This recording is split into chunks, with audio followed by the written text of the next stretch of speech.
I just want to make a disclaimer going into this video. I'm not a psychoanalyst, I'm not a philosopher, I'm not a theologist, and also just to hit all of the other book topics I hit, I'm also not a critical race theorist, someone who I'm not an economist who understands all the ins and outs of capitalism, all those things. These are just some random girl you follow on Instagram's thoughts on these things and the things that she read. So now that we've said that, let's get into this.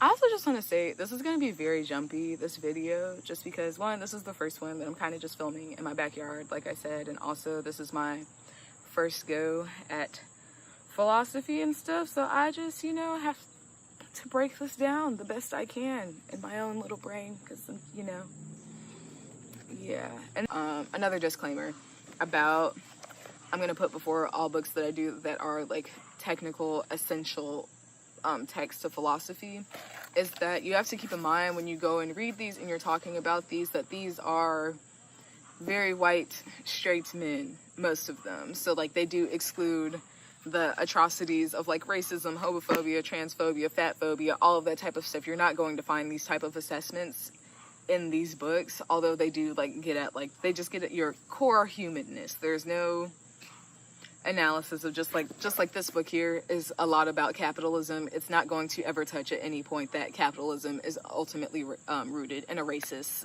post-slavery society. It's not gonna address that. It just won't. So there are some layers that are missing, but overall, as far as like a guide to this is how I love myself and all of this, that's in here. So just keep that in mind when going through whatever philosophy books I throw out there.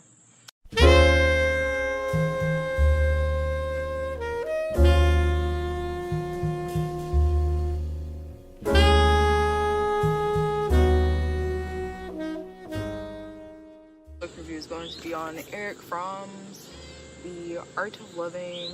It is considered a really important, like, philosophical text when it comes to, like, love and existentialism and how come we can't love each other and all of these things.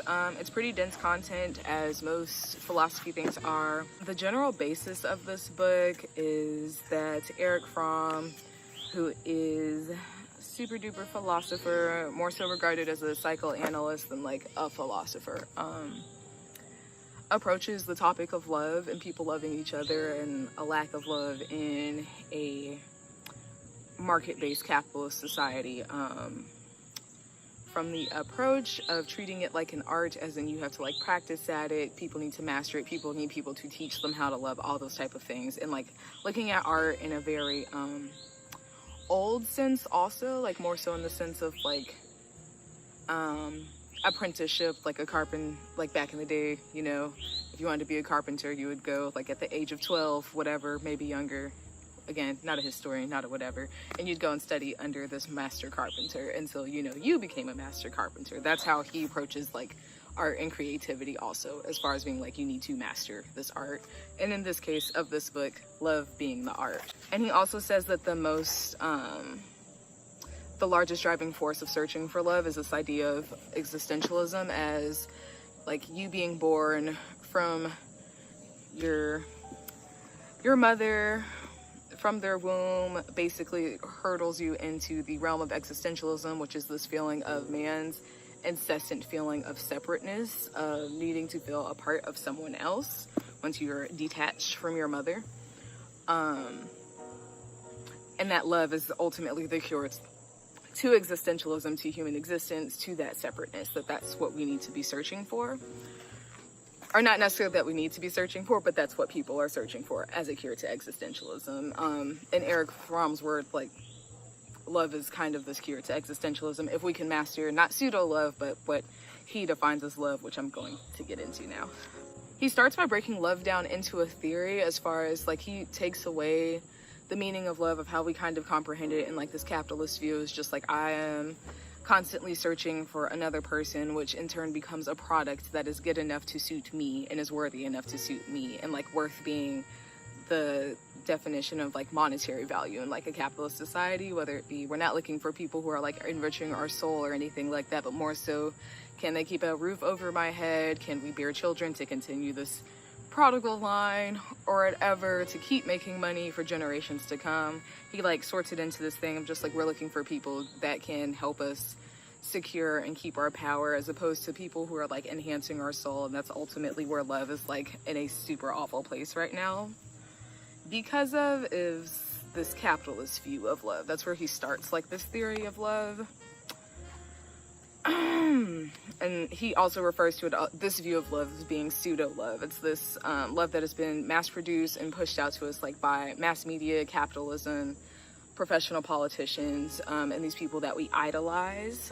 And then two, who makes it like very clear that in these misconceptions we have of love, that a large part of it comes from the capitalist society and also our political society of feeling like we have achieved the sense of oneness, getting away from separateness when we get involved in political parties and stuff like that, as far as being like, okay, you're a Democrat, I'm a socialist, you're a Republican, you're a communist, all these type of stuff.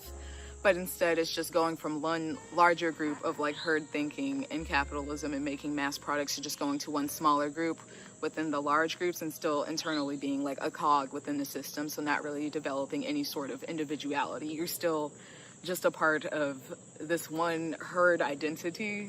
So you're just a cog in that system, whether it be, if you think you're super liberal, you're a Democrat. If you're super conservative, you're a Republican. You're still, like, politics aside, you're still just a part of this one cog, and therefore you have not achieved the cure to separateness. You become increasingly more alienated as you continue to conform to whatever group that you're in. And it strips you of your individuality because you're just become like kind of this person spewing out whatever the isms are of whatever herd you've decided to join. So he wanted to emphasize too that love does not come from necessarily a large group of that source, but also is not like knocking the importance of community. I want that to be clear. He's not like saying like don't join these groups. He's just saying that you cannot achieve it through these groups. I also do want to talk about too how he breaks down love from the familial sense, from the there's so many bugs from the familial sense, from the difference between love from your mother and your father. He explains motherly love as being this thing of just unconditional love. Your mother loves you because you came from her. You didn't have to do anything to receive love from her. You popped out the womb, there was a titty in your mouth, she was making sure you're good, you slept, all of that. And then fatherly love being, as the child starts to progress more to them later in life, as being the more strict, stern. They love you from the senses they want you to become your own individual, teach you responsibility, and all of that type of stuff. Like they kind of start to hold you, they're the first people to hold you accountable, your father. And obviously this is assuming like a perfect parental situation, which most people do not have. And he like acknowledges that in the book. He's saying this is supposed to be the function of mother and father together to start a whole individual from birth until they get old enough to, you know, go off on their own. I want to talk about mostly though that I got from this book is he talks about the importance of self-love, and a lot of this too from like a technical standpoint. He's debunking a lot of Freudian beliefs. Just like from this book you can tell basically this nigga Erich Fromm hates Freud, does not believe in anything that nigga says, thinks he's like just a very super duper elementary breakdown of love, sex, all of his relationships of like it means you want to fuck your mom, whatever. He's not a fan of Freud. A lot of this book is him taking like Freudian theories and then completely debunking them based on his thoughts of love, and also how basically Freud's thoughts are mainly rooted in capitalist ideals. So a lot of it is him being like, yeah, fuck Freud, I hate him. This is what I think about what he said. The largest things he talks about with Freud debunking is this idea of self-love, where Freud believes it as this ultimate narcissistic view. Erich Fromm is just like, I just don't think that's true. I think that the only way to achieve oneness with God, the world, yourself, others, and to cure the separateness is to, one, first become good with sitting still with yourself, being able to sit still with yourself and also understand yourself enough to express that to another individual. I think the one phrase that he uses the most to describe romantic love is that the two individuals become one, which was crazy because this has been in my bio on Instagram for like a long time, like the two become one. But basically two individuals become one and achieve this oneness while still maintaining their individuality. They do not become lost and consumed with each other. They don't start this symbiotic masochistic sadist relationship where there's a disbalance, there's always a deep understanding of each of the individual's needs. To which he says this is not narcissistic, becoming one with yourself, and then in turn, by doing that, becoming one with the universe around you, because he also kind of operates on the same views of just like, you know, you are in and of the universe and you are born of it, therefore you too are the universe. So just finding this oneness within yourself will in turn help you find oneness within another and achieve this type of ultimate love that he's talking about. And he uses this quote by Eckhart Tolle, who is another like psychoanalyst philosopher that a lot of people really are into. Haven't gotten into him yet. A couple of books in my book list. We'll revisit it later. But it says, if you love yourself, you love everybody else as you do yourself. As long as you love another person less than you love yourself, you will not really succeed in loving yourself. But if you love all alike, including yourself, you will love them as one person, and that person is both God and man. Thus, he is a great and righteous person who, loving himself, loves all others equally. And he also takes a lot of this too, and he goes into like a lot of Western theology. A lot of stuff he refers back to is also like godliness things, and a lot of where he bases the loving yourself, you can only love others if you can love yourself, is based on the Bible phrase, love thy neighbors as you love thyself. So yeah. And last, that on self-love, basically it says you will never be able to achieve love if you do not love yourself. And I want to take this moment too, like I was saying, if you really liked Bell Hooks' All About Love, you'll love this book. That is also a large statement in Bell Hooks' book that she makes about never being able to truly achieve love if you don't love yourself. But she refers to it, how she breaks it down is just basically, if you don't take the time to sit and love yourself enough and respect yourself enough to be like, these are the things I need for myself, you'll never be able to teach somebody else how to respect you, and therefore they can never love you, because love cannot exist without respect. And that's also where Erich Fromm pulls his idea of self-love from, and how he also rationalizes the phrase love thy neighbor as you love thyself, just because he was saying in order to love your neighbor, you also have to respect your neighbor. So basically, if there's no type of mutual respect, then there is no love that exists there too. So they kind of rationalize this whole thing in the same way. As far as like self-love is important, it is not Freudian narcissism or whatever. It is okay to love yourself. And quite frankly, your survival and existing and achieving this oneness away from the separateness, which is the opposite of love, is only possible if you first love yourself before you start to go and try and achieve the love of others and or God and or go and do sexual relationships, anything. It just kind of stems back to you. It also says that as far as like relationships go, romantic relationships,